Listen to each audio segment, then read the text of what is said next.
সেখানেই ফুরিয়ে যায়, কবে জানি আপনার আমার হায়াতটা শেষ হয়ে যায়।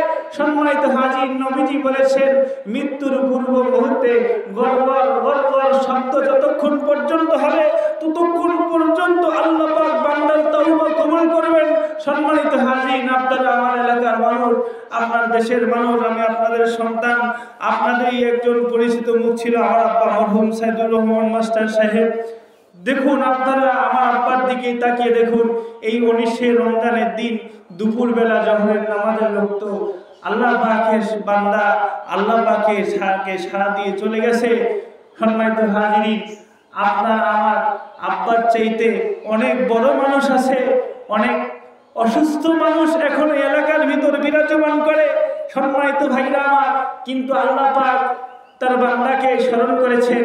দুনিয়ার বুকে তোমাকে হায়াত দিয়েছিলাম, কুল্লু নাফসিন যায়িকাতুল মাউত সুম্মা ইলাইনা তুরজাউন। বান্দা, দুনিয়াতে জন্মগ্রহণ করেছো, দুনিয়াতে থেকে তোমাকে একদিন বিদায় নিতে হবে। এইটাই হলো স্বাভাবিক, দুনিয়াতে বেঁচে থাকা এইটাই হলো অস্বাভাবিক একটি বিষয়। সম্মানিত হাজিরিন, আল্লাহ পাকের বান্দা আপনাদের সামনে থেকে বিদায় নিয়ে চলে গেছে। আজকে 11-12টি দিন হচ্ছে আব্বাকে আর দেখতে পাই না। কবরের ভিতর শুইয়ে রেখে আসছি, জানি না আল্লাহ পাক তাকে কোন হালাতে রাখছে। সকলেই দোয়া করবেন আল্লাহ পাক যেন আমার আব্বার কবরটা মাফ করে দেয়, কবর আযাবটা মাফ করে দেয়, কবরটাকে জান্নাতের বাগান বানায় দেয়। সম্মানিত হাজিরিন, আপনাদের এই কথা বলার উদ্দেশ্য হলো, নবীজি বলেছেন মৃত্যুর পূর্ব মুহূর্তে গড়গড় গড়গড় শব্দ হবে, ওই মুহূর্ত পর্যন্ত বান্দার তওবাকে আল্লাহ পাক কবুল করবে। কিন্তু বলুন তো দেখি, ওই মুহূর্ত পর্যন্ত কি আপনার আমার খেয়াল থাকবে? খেয়াল কেন থাকবে না যে তওবা করার সুযোগ আমি পাবো কি পাবো না? এই সুযোগ আপনার আমার ভিতরে থাকবে না। আজকে ঈদুল ফিতরের দিন, আপনি আমি মুসলমান ইমানদার একটি মাস রোজা রাখলাম, সিয়াম সাধনা করলাম, তারাবি পড়লাম, রোজা রাখলাম, যাকাত দিলাম, ফিতরা দিলাম। সম্মানিত হাজিরিন, যাদের হজের সামর্থ্য হয়েছে তারা হজ করার জন্য আল্লাহ পাকের কাছে নিয়ত মনস্থ করেছে। আল্লাহ পাকের বান্দাদেরকে যাদেরকে কবুল করবেন আল্লাহ পাক ওই সকল বান্দাদেরকে আল্লাহ পাক কবুল করে নেবেন ইনশাআল্লাহ। সম্মানিত হাজির, নবীজি বলেছেন আত-তাইয়িবু মিনাজ যামবি কামাল্লা যামবা লাহু।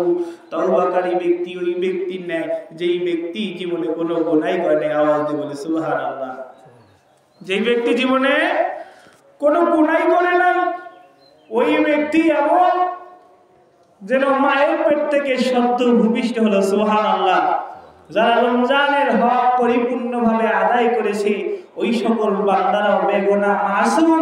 কেননা যখন ঈদের নামাজের যখন ঘোষণা হয়ে যায় আল্লাহ পাক তখন ফেরেশতাদের সামনে গর্ব করে বলে, আমার বান্দা দীর্ঘ একটি মাস সিয়াম সাধনা করেছে, তারাবি করেছে, রোজা রেখেছে, হজ করেছে, যাকাত দিয়েছে, এত কিছু করেছে শুধু আমি আল্লাহকে সন্তুষ্টি আর রাজি করার জন্য। ওকে ফেরেশতারা বলো, আমি আমার বান্দাকে কি প্রতিদান দেব? আমার আল্লাহ পাকের দয়া আর রহমতের খাতিরে আল্লাহ পাক নিজেই বলেন, আমি আমার বান্দার জীবনে গুনাহগুলো মাফ করে দিলাম। আওয়াজ দিয়ে বলে সুবহানাল্লাহ, সুবহানাল্লাহ। সম্মানিত হাজিরিন, মৃত্যু আমাদের একদিন হবে, এইটাই কিন্তু স্বাভাবিক, ঠিক কিনা বলেন? ঠিক। আল্লাহ পাক এই জন্য বললেন, ইয়া আইয়ুহাল্লাযিনা আমানু তুবু ইলাল্লাহি তাওবাতান নাসুহা। খাঁটি ভাবে তওবা করো, যেই তওবা করলে তোমার জীবনের গুনাহ থাকবে না। সেইভাবে গুনাহ করতে হবে, সেইভাবে গুনাহ থেকে আমাদেরকে তওবা করতে হবে। সম্মানিত হাজিরিন, আমাদেরকে তওবা করে নিজের জীবনকে পরিশুদ্ধ করতে হবে।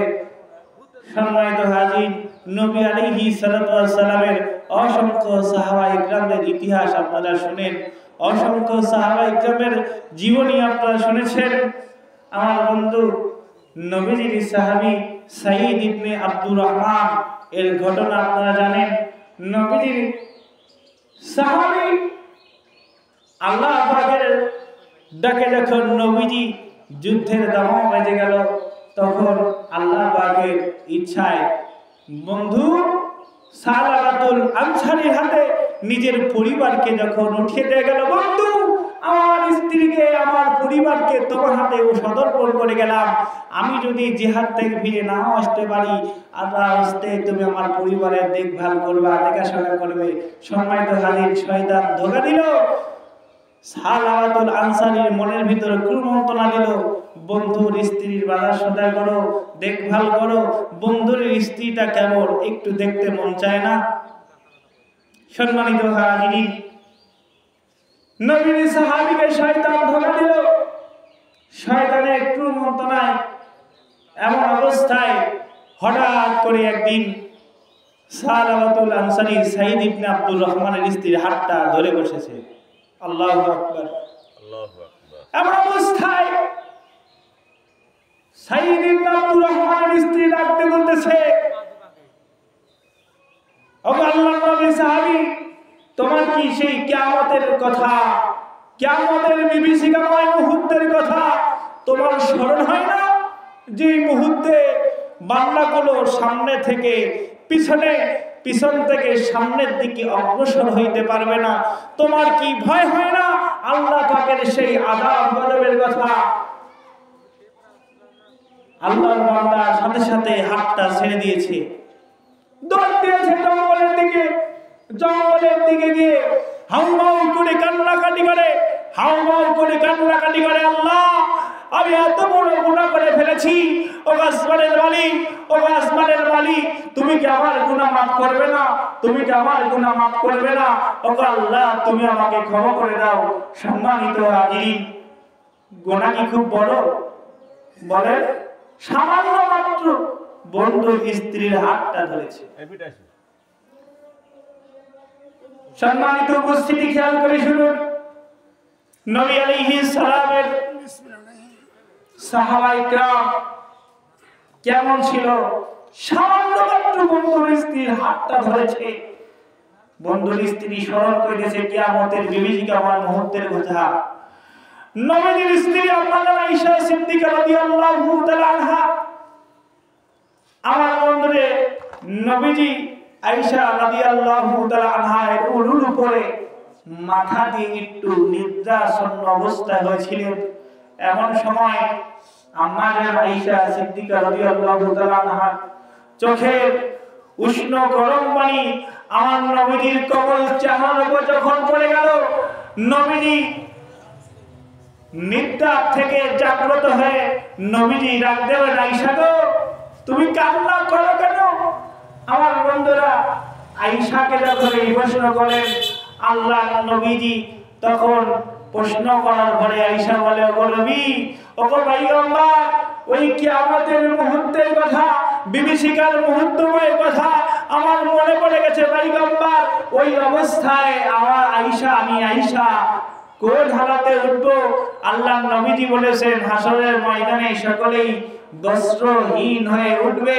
আমার বন্ধুরা আম্মা জান আয়েশা তখন মনক্ষুণ্ণ হয়ে নবীজিকে বলেছেন, ওগো পয়গম্বর, আমি আপনার স্ত্রী, নবীর স্ত্রী, আমিও কি এমন ভাবে উঠবো? আল্লাহ নবীজি বললেন, হ্যাঁ। আল্লাহ নবীজির স্ত্রী ডাক দিয়ে বললেন, ওগো পয়গম্বর, ওগো নবী, এই সময় কি আমার লজ্জা করবে না? নবীজি তখন আয়েশাকে ডাক দিয়ে বলে, ওগো আয়েশা, ওই সময় এমন মুহূর্ত হবে মানুষের ছোটটা ঠুটনির গোলার সাথে একবারে লেগে যাবে। সামনের দিকে কি আছে, সাইডে কি আছে, বামে কি আছে, পিছনে কি আছে, এই কথা কারো মনে থাকবে না। এমন মুহূর্ত হবে কিয়ামতের ময়দান, এমন বিভীষিকাময় মুহূর্ত হবে কিয়ামতের ময়দান। আমরা যদি তাওবা ছাড়া জিন্দেগি যাপন করি, তাহলে মনে রাখুন কেমনটা বিভীষিকাময় মুহূর্ত হবে। একটি মাস রোজা গেল, আমরা অনেকেই সুদ ছাড়তে পারি নাই, ঠিক কিনা বলেন? একটি মাস রোজা গেল, আমরা এখনো ঘুষ ছাড়তে পারি নাই। একটি মাস রোজা গেল, আমরা এখনো জেনা, ব্যভিচার, জুলুম, নির্যাতন, মারামারি, কাটাকাটি, রক্তারক্তি আমরা ছাড়তে পারি নাই। একটি মাস রোজা গেল, আমরা আমাদের ওয়ারিসের সম্পদ আত্মসাৎ করা এখনো ছেড়ে দেই নাই। একটি মাস রোজা গেল, আমরা এতটাই দুর্ভাগা আমরা এখনো 5 ওয়াক্ত নামাজ ধরতে পারি নাই, একটি মাস চলে গেল আমরা এখনো আল্লাহর সন্তুষ্টি অর্জনের জন্য জিকির আজকার কোরআন তেলাওয়াত শুরু করতে পারি নাই। মনে করতেছি এই বছর তো চলেই গেল রমজান, আরেকটি বছর আসুক, সেই বছর রোজা রাখবো। আপনারা বলুন তো দেখি, ওই বছর পর্যন্ত হায়াত পাবো এই কোন কারোর সাথে কন্টাক্ট আছে? কোন কন্টাক্ট আছে? কারো কোনো কন্টাক্ট নাই। যখন আপনার আমার আয়ুটা প্রাণটা বায়ু হয়ে আল্লাহ পাকের ডাকে সাড়া দিয়ে চলে যাবে, তখন কিন্তু আপনার আমার নিথর দেহ দুনিয়ার বুকে পড়ে যাবে। সন্তানরা 3 দিন 5 দিন 7 দিন 9 দিন 40 দিন পর্যন্ত, বরঞ্চ 3 মাস পর্যন্ত আপনাকে খুব যত্ন সহকারে মনে করবে।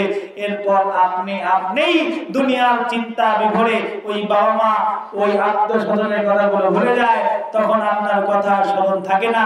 সম্মানিত হাজির, আমরা যারা এখানে আছি আমাদের ম্যাক্সিমাম সকলেরই বাবা মা নাই, ঠিক কিনা বলেন? ঠিক। আমাদের বাবা মা দুনিয়াতে নাই, আমাদের উচিত তাদের জন্য দোয়া করে, রব্বি রাহমহুমা কামা রাব্বায়ানি সগীরা। আল্লাহ তুমি আমার বাবা মাকে আল্লাহ আরাম আয়েশের সাথে আল্লাহ বাকি জিন্দেগিটা কবর জগতের ভিতর তুমি রাখো। সকলেই বলি আমিন। আমিন।